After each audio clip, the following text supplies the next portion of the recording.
morning. We are showing here a case of an epicardial puncture as a first-line approach for VT ablation in a patient with non-ischemic cardiomyopathy. Reasons for a first-line approach are prior imaging that suggests the presence of a transmural scar in the inferior wall of the left ventricle, as the surface electrocardiographic tracing of spontaneous VT with prominent scleral arc waves in leads V1, V2, V3, together with white chlorides and superior axis links of protectile. We're going to have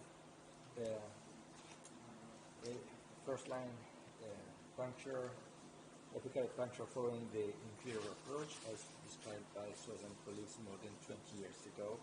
Patient is in general anesthesia. First of all, I try to overlap the ideal position of the needle, just laying it over the chest to see how it would project on the heart silhouette, just to have an idea how much should I impact. As you can see here in the fluoro image, there is a slight line of, you maybe see if you follow my needle, you see here, it really looks like we are having here the shadow of the epicardial contour. It means that I have to project about 2 or 3 of the black spaces, just to have an idea once I will have the needle inside, not to hit the heart itself. Then by palpation I try to follow the corner between the last left rib and the excited process, and once I have it, I just go straight with a 45 degrees hinge on both sagittal and frontal axis, and then slowly progressing until I have the perception that I'm hitting that area that you see here. Then I just try to put a drip of saline into the needle to see whether the means that's concave. It means that there is negative pressure. I'm hitting a negative pressure chamber. It means that I'm getting into the pericardium. When I see it, I then try to go with contrast to see how it proceeds. You see here the process of tenting of the needle of the pericardium, so we try to confirm proper location by RAO imaging. The needle should be halfway between the apex and the base. You see here now, confirm this by LAO and try to hit tangentially the needle to the surface of the heart. You see here I'm applying this slight pressure until I feel it tick, and the needle is going through the meniscus. Now I try to probe it with the wire.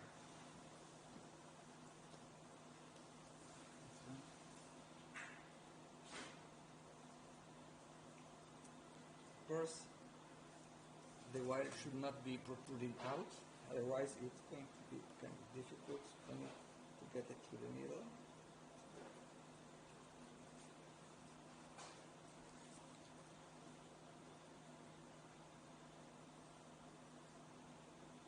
I probably put it back, so I need to puncture it again. Okay.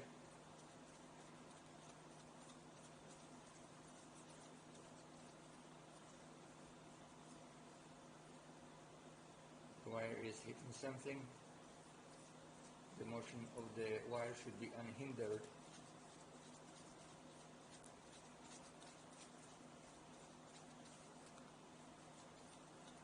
And you see here, this is what ideally we should be looking for. If you take a look to the LAO view, the wire is closely following the contour of the heart. It's not getting into the chamber, it's not going out into the lung. It means that ideally this is following the pericardial process. Now I pull back the needle and I try to forward to advance a 5 French introducer over the wire. Why do I choose this? I choose this because Then we will spray some contrast. We need to confirm that our position is just epicardial, intrapericardial, and not intramural, which is of course very important. You see the spray of contrast, which is a good thing. Now I again go there with the wire.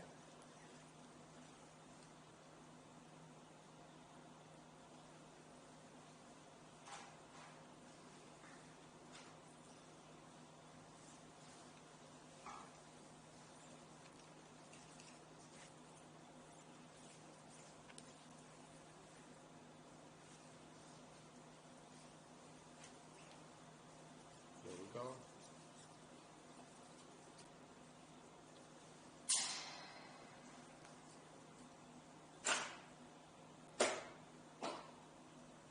Pull back the 5 and advance the 9, which will be the final size of the drink producer that we go through the epicardial space.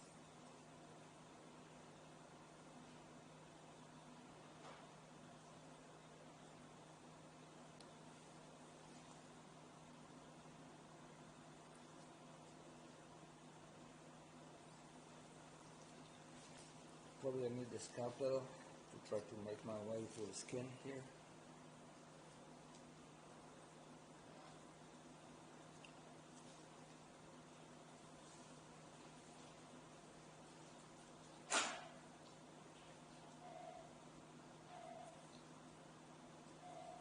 Okay.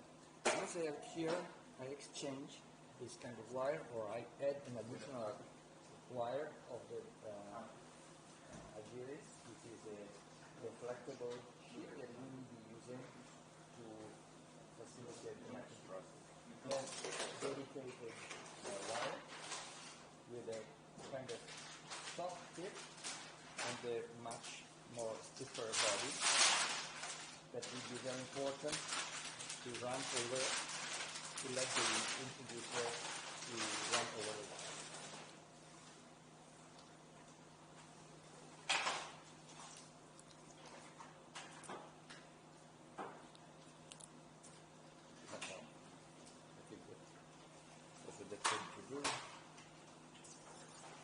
I wanted to show you how collapsible is the distal part, how much stiffer is the body of the wire. Now I try to put it back into the introducer.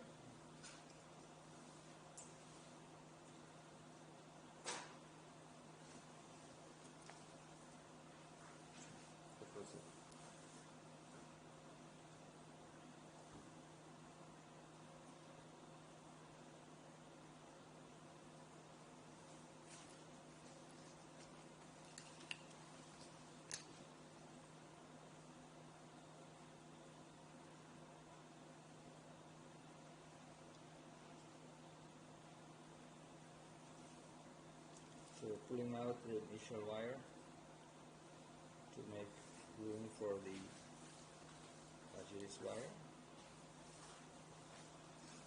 Now, one thing that commonly happens here is that following the inferior approach, the wire will most frequently go to the posterior wall. But here, today we are kind of lucky. You see it wrapping around in LAO.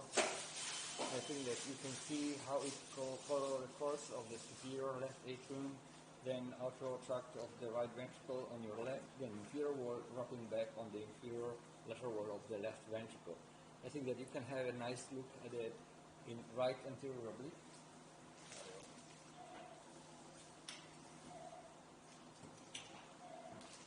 You see it here. Now the way for the subsequent deployment of the deflectable sheet is safely prepared. So I will pull back always in left anterior oblique the standard 9 French sheet.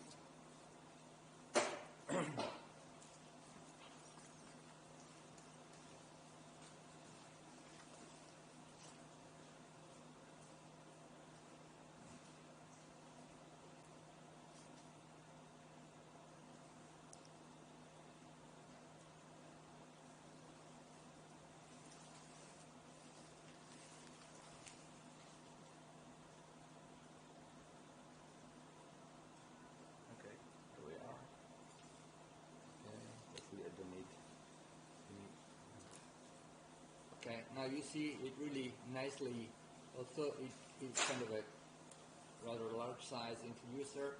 It's bulky, but it follows very nicely the course of the wire, and we therefore prepare nicely the way for a safe subsequent unhindered mapping procedure. Last but not least, you see the sideways port of the introducer. It will be subsequently connected to a vacuum pump to help draining saline that will be during the mapping and, more importantly, during the ablation phase to avoid fluid accumulation into the pericardium. Again, I think it was a nice choice. You see it here. This mechanical manipulation of the introducer is triggering the pericardia. Now, before any further action, the first thing we should do is try to have it quickly terminated. So I think that I will give the hand to my colleague, Dr. Frontera, to deploy the right ventricular catheter over dry casing, because the blood pressure is in the range of 80 to 50, so I would not like it to last very long. So we will have over dry casing, and then